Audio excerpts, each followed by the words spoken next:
sit here right now, there are only 7 days left before my book comes out. And I'm not gonna lie, I am kinda freaking out just a little bit. 21 days to self-love, how to unlock your inner magic and create the life of your dreams. That is my book. It's coming out November 1st. It will be available for your purchase. And I could not be more excited, nervous, freaked out, like literally all the feels. And I'm just gonna lay it all out there for you today and talk a little bit about what it's like to release a big project into the world. So if you've ever had a project that you have worked on and kind of like seen it from actual like idea all the way through to realized thing, whatever it may be, realized goal, then you will appreciate this. You will be able to probably relate to most of what I'm going to talk about today. And it's a really crazy roller coaster. So we're going to get into it. We're going to get into all of that today.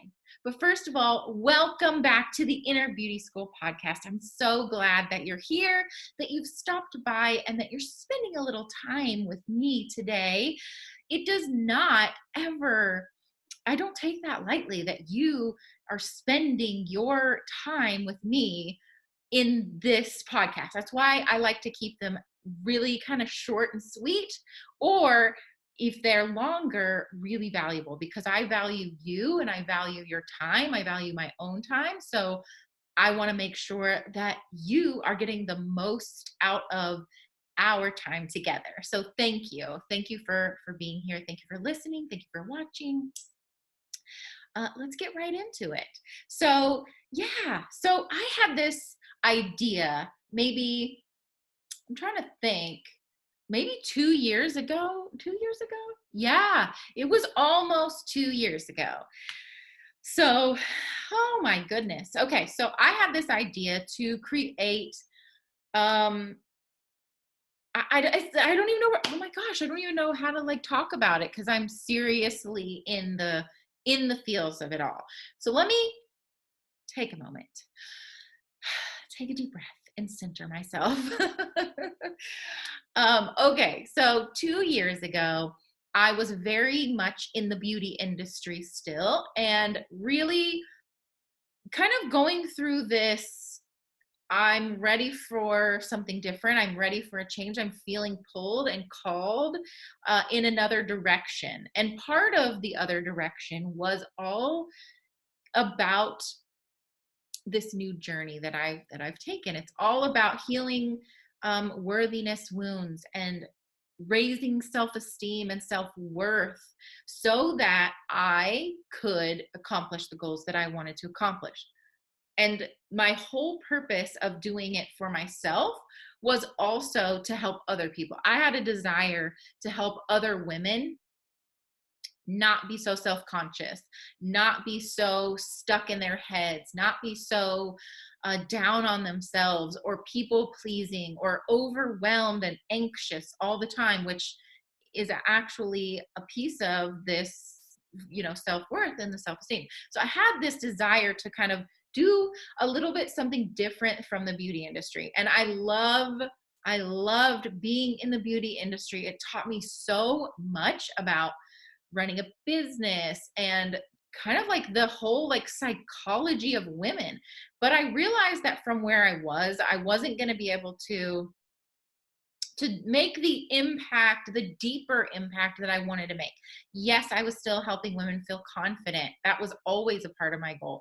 Yes, I was still, helping with that. And I think that, makeup artists and hairstylists, like, yeah, that is such a big part of it. The outer part of who we are is it's an expression of our inner self. It's it's so much to do with it. It's kind of like there's two things that go on when it comes to our self-esteem, our self-worth, and taking care of the outside package is a part of it. It's just a part of it. And so that is not something that I think is like, oh, I wasn't doing enough or anything, but I just personally felt this calling to work with the inner pieces of ourselves to heal these, to really fully heal these inner worthiness wounds. And so again, while it was kind of two things happening where I was feeling called to help in this other kind of way, and I also was realizing that I was kind of struggling myself with some of these things. And so it's like I wanted to help other women not feel so self-conscious and not hold themselves back from getting, you know, goals that they wanted. But I had to work on myself first, because how am I going to help other women heal their worthiness wounds if I'm deep in mine still? So it took time, and I had been working on it prior to 2 years ago. Let me just say that I've been working on healing my own stuff for kind of all over that whole period of time of being in the beauty industry. Bits and pieces of it were being healed along the way, and I was doing research and all of these things. But I really started to feel this call after kind of having my own personal journey and then really being shoved off the cliff. I say I was shoved off the cliff by the universe to really figure it out once and for all, and kind of, you know, dive really deep and get to the bottom of some of the things that were holding me back. And so once I was able to do that, I was like, bam, I kind of had this idea of, what if I were to create kind of a roadmap or a process that could help other women get to the other side of this? And let's be honest, it's a lifelong journey. I'm still learning. I'm still growing. Every single day, there are layers and layers and layers that go with this kind of deep work. So I'm not saying I'm perfect, but also I don't strive for perfection anymore. That's not even a thing. So letting go of a lot of that, and then and having this idea of, well, what if I created a process? What if I created a roadmap for other women? So I had this idea to do that.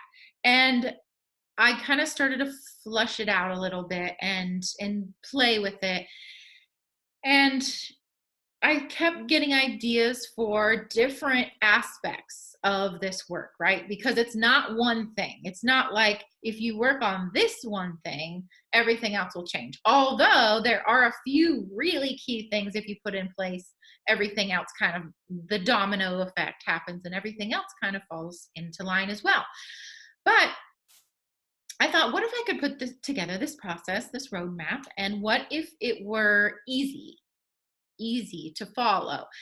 And so the book kind of came from there. But first, I created an online course, and I sold it that way as just kind of an email only option. And it's a 21-day process. So why 21 days? Well, it takes 21 days of doing something over and over and over again to start to create a habit. It actually takes more like 67 to 90 days to maybe even a year of doing something over and over and over again to have a fully ingrained habit. But 21 days gets you really started. If you're consistent for 21 days, you're really starting to ingrain the habit. And so that's why I chose 21 days. It's a great starting place. It's also doable. Like, you can do anything for 21 days, right? So that was where the 21 days came from. And then I started to really get some feedback and talk to women and really dive deep into what this, you know, what this could be. And then eventually the idea kind of smacked me in the head that it had to be a book. And I really feel like this book idea came straight from the universe, came straight from God, source, whatever, because there's no way that that I ever thought I would write a book. Ever, ever, ever, if I'm being totally honest. My mom even said to me, she asked if I would dedicate the book to her. And I told her, well, I was kind of thinking I would dedicate it to my husband and my son. And she said, well, I always made your brother promise that he would dedicate his first book to me, but I never thought that you would write a book. And she wasn't being mean or like, that kind of sounds like, oh, geez. But really, I never thought I would write a book.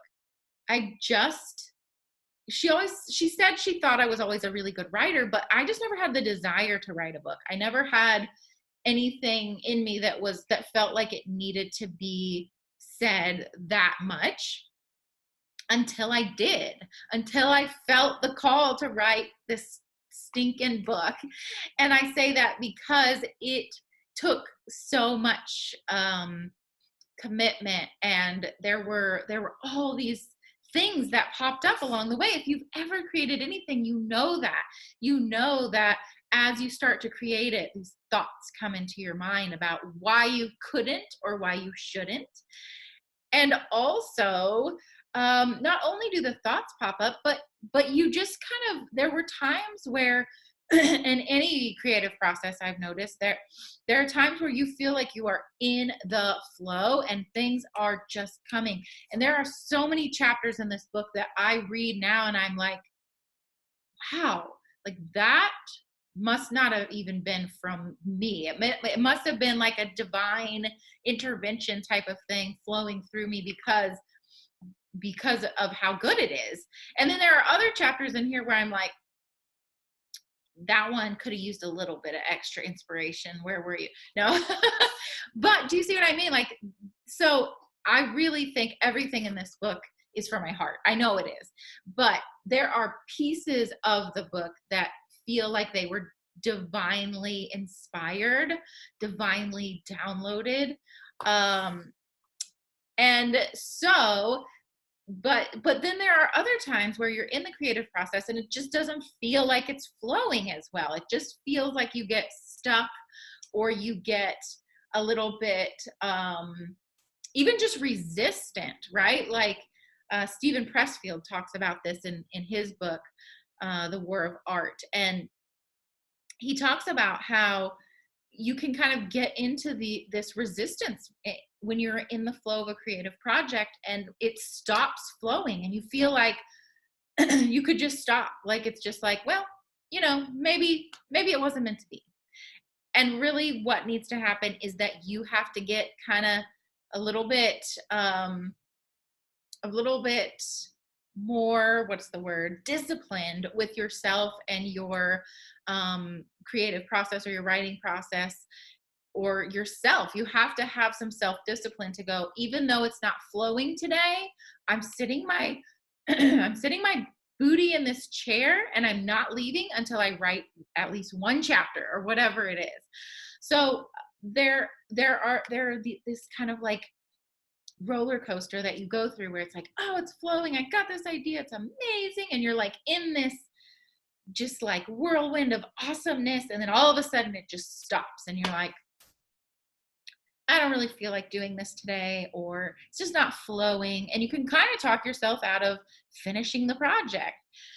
But what needs to happen is you need to just kind of like push through that resistance and say, and have, the commitment, the self-integrity, the discipline to just move through it and get to the other side of it. So that came up for me again and again and again at different stages and phases of the book. It came up right before I finished the book. It came up again right before we hit publish on the book. And then I'm not gonna lie, I have a whole box of books that I'm like, should I just like take a take a torch to these and just burn them so they never have to see the light of day? Because all of these thoughts, again, they start creeping up and you have to go, no, this is exactly where I need to be. It's okay if people don't love it. It's okay if they do. My job was to finish the book. My job was to honor the idea, the creative process, honor the like I said, that divine inspiration for the book, and then to finish it.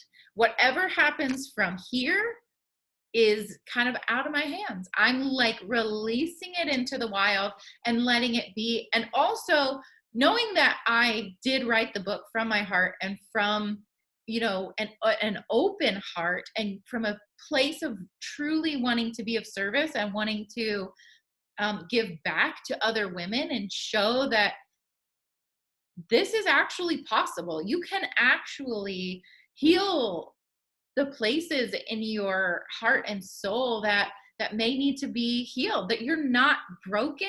You just need to give yourself a little bit of compassion and self-love. And as you do that, you're going to be able to achieve so much in your life that you maybe never thought possible. Again, the book. so so this is just my processing through what this whole thing has looked like for me. And as I am now releasing it into the wild and letting it go and letting it be whatever it's going to be, I wanted to share this with you in case you have either are in the middle of a project that you're like, I don't know if I should finish it. I don't know if I can finish it. Do I have what it takes? Of course you do. Of course you do. And remember, kind of going back to remembering why you started, remembering what it is that maybe your whole reason for doing it was, or connecting again to like a bigger mission that's outside of you is a really good way to kind of get something out into the world. If like I said, for me, it was thinking about these are whether or not anyone agrees with me or even finds this book helpful, which I have already had several people say they have. So there's that. But even if nobody reads the book, even if nobody found the book helpful, these are the things that I know have worked for me. And it was my, I felt moral obligation to share that with other people. These are the things that have helped me heal my worthiness wounds and step into a life that I never even dreamed possible for myself until I was able to heal these parts of myself. So once I kind of connected into that of like, I'm actually using this as a tool to help other people, I just need to kind of get out of the way and let that happen. Then I was able to just let it go. So I hope that that is helpful for you. If you struggle with any of the things that I've talked about,